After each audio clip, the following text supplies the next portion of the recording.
Alors,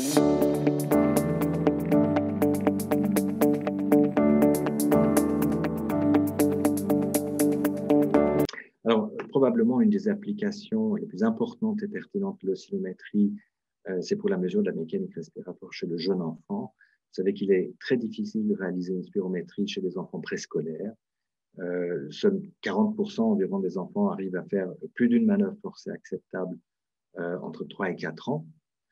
Et dans notre expérience, on a mesuré des enfants de 3 ans en population générale dans une cohorte mère-enfant qui est la cohorte CEPAGE, donc qui est dirigée par Rémi Slama à Grenoble. Donc cette cohorte-là vise à étudier l'impact de l'exposition environnementale depuis la gestation sur la santé respiratoire chez les enfants.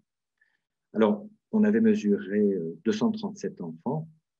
Aujourd'hui, on est à plus de 300. 97% de ces enfants ont pu faire au moins 2 mesures techniquement acceptables et 89% au moins 3. Alors, il y avait une différence statistiquement significative entre 2 et 3 mesures, mais vous voyez que la différence est, disons, peu parlante cliniquement.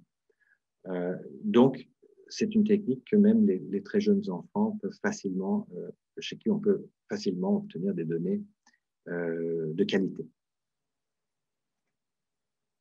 Alors, en clinique, l'oscillométrie peut être réalisée dans différents contextes. Ça peut être un laboratoire d'exploration fonctionnelle respiratoire dans un hôpital universitaire, mais ça peut être aussi sur le terrain, sur les lieux de travail, pour dépister les maladies professionnelles. Ça peut être, l'oscillométrie a été utilisée pour le suivi de patients à domicile et aussi pour monitorer les patients ventilés dans un contexte de médecine intensive et de réanimation, pour monitorer la mécanique ventilatoire.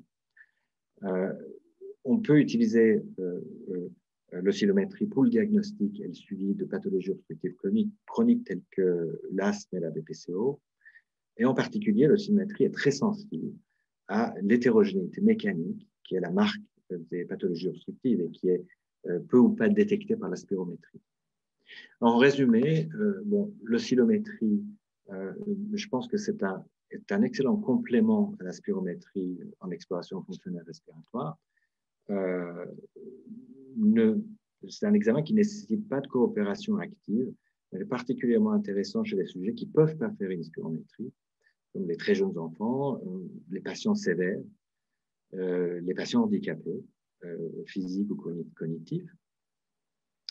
Alors, les paramètres d'oscillométrie sont très sensibles, disons, aux altérations mécaniques du poumon périphérique.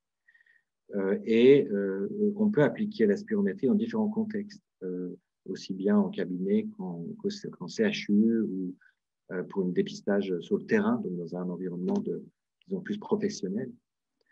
Et puis, l'évidence scientifique est encore émergente en ce qui concerne les seuils pour distinguer la pathologie de la normalité, la sensibilité et la spécificité pour distinguer, disons, pour diagnostiquer les situations pathologiques, mais aussi les grandes études de grande envergure sur l'utilité clinique de l'oscillométrie manquent, il faut le reconnaître. Ça manque également probablement pour certains examens, disons, d'exploration fonctionnelle traditionnelle. Hein. Et par ailleurs, des recommandations techniques et des normes de référence sont disponibles.